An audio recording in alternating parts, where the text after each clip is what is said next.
आज हम रीतिकाल के अग्रणी कवि केशवदास पर चर्चा करेंगे। केशवदास का जन्म 1560 ईस्वी में हुआ। इनका निधन 1617 ईस्वी में हुआ। केशवदास एकाधिक राजाओं के दरबारी कवि रहे, तथापि इन्होंने सबसे लंबे समय तक ओरछा में राजा इंद्रजीत सिंह के दरबार में सेवाएं दी। केशवदास रीतिकाल के आरंभिक कवियों में गिने जाते हैं। इन्होंने एकाधिक रचनाओं लिखी। इनकी रचनाओं में रसिक प्रिया महत्वपूर्ण ग्रंथ है। इस रचना में श्रृंगार रस का विवेचन किया गया है। केशव को सर्वाधिक प्रसिद्धि दिलाने वाली रचना रामचंद्रिका है, जिसे 1601 में रचा गया। रामचंद्रिका 39 प्रकाशों में विभक्त है। यह वस्तुतः राम काव्य है। इस रचना की संवाद योजना विशिष्ट है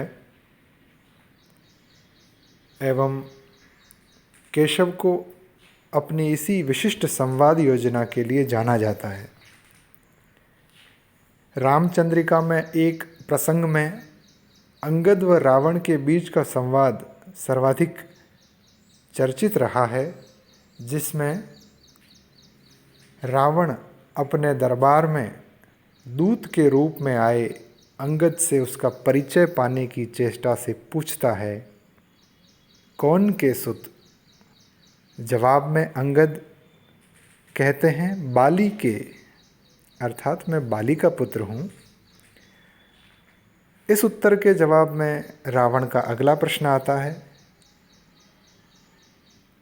यह कौन बाली जाने, अर्थात यह कौन बाली है, हम भी तो जाने। अंगद का विनोदपूर्ण प्रत्युत्तर इस रूप में आता है, काख चापी जो सागर सात नाथ बखानिए, अर्थात हे रावण, वही बाली जो तुम्हें अपनी बगल में दबाकर 7 समंदरों के ऊपर से उड़ता रहा था। रावण का अगला सवाल होता है, कहाँ गयो वह वीर? जवाब में अंगद कहते हैं, देवलोक बताइयो, अर्थात वे देवलोक गए हैं। रावण यहीं नहीं रुकता, वह अंगद को शर्मिंदा करने की दृष्टि से पुनः पूछता है, कैसे गयो वह वीर, यानी उसकी मृत्यु कैसे हुई, देवलोक कैसे गया बाली? जवाब में अंगद का बुद्धिमत्तापूर्ण उत्तर आता है, रघुनाथ बाण विमान बैठी सिधाइयो, अर्थात रघुनाथ के बाण रूपी विमान में बैठकर बाली स्वर्ग लोक गए हैं। कुछ इसी तरह के चुटीले और दिलचस्प संवाद रामचंद्रिका में संकलित हैं। कवि केशव की अगली रचना है कवि प्रिया। यह वस्तुतः मुक्तक रूप में है। इस रचना में केशव ने अलंकारों का शास्त्रीय ज्ञान वर्णित किया है। केशव ने कुछ वीर काव्य भी लिखे हैं। वे प्रायः अपने आश्रयदाता राजा की प्रशंसा के रूप में लिखे गए, जिनमें रतन बावनी, वीर सिंह देव चरित, जहांगीर जस चंद्रिका प्रमुख हैं। केशव की एक अन्य रचना विज्ञान गीता भी स्वीकारी जाती है।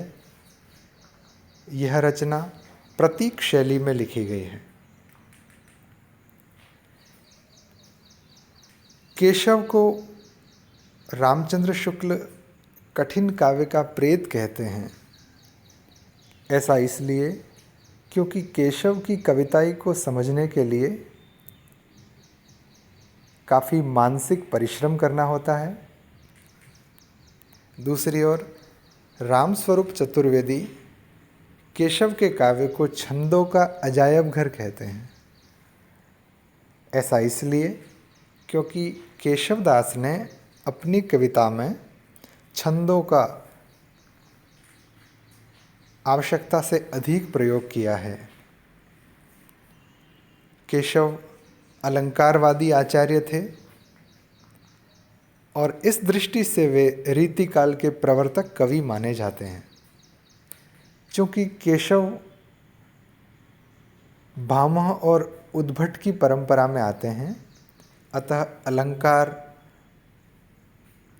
वाद को लेकर वे प्रभावित रहे हैं।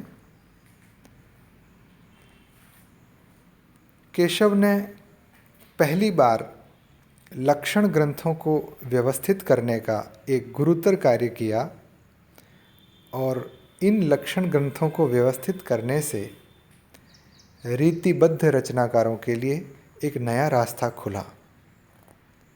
हजारी प्रसाद द्विवेदी केशवदास के बारे में कहते हैं कि केशव को जैसा संवेदनशील एवं प्रेषण धर्म वाला हृदय मिलना चाहिए था वैसा नहीं मिला।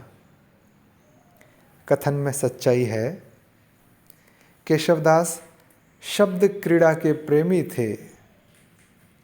ऐसे में उनकी कविता शाब्दिक स्तर पर चौंकाती है, किंतु इनमें भावनाओं का उत्कर्ष जैसा मिलना चाहिए वैसा नहीं मिल पाता। और बाद की समूची रीति कविता केशव के अलंकारवादी आदर्शों पर नहीं चलकर चिंतामणि के रसवादी आदर्शों पर चलती है। यही कारण है कि केशव को रीति काल का प्रवर्तक तो स्वीकारा जाता है, किंतु रीति काव्य का प्रवर्तक चिंतामणि को स्वीकारा गया है। धन्यवाद।